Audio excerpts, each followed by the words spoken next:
السلام علیکم ناظرین۔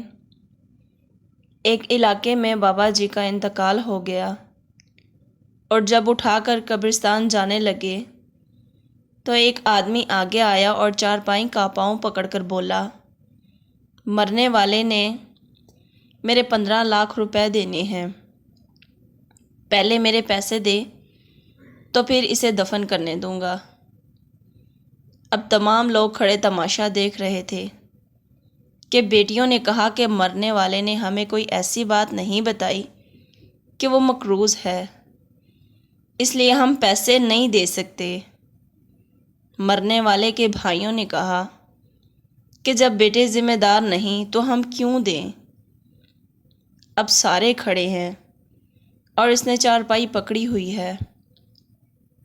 جب بات گھر کی عورتوں تک جا پہنچی تو مرنے والے کی ایک لوتی بیٹی نے یہ بات سنی تو فوراً اپنا سارا زیور اتارا اور اپنی ساری نقد رقم جمع کر کے اس آدمی کے لیے بھجوا دیا اور کہا، اپنے رب کے لیے یہ رقم اور زیور بیچ کر اس کی رقم رکھو اور میرے ابو کا جنازہ نہ روکو، میں مرنے سے پہلے سارا قرض ادا کر دوں گی، باقی رقم کا جلدی بندوبست کروں گی۔ وہ شخص کھڑا ہوا اور سارے مجمع کو مخاطب کر کے بولا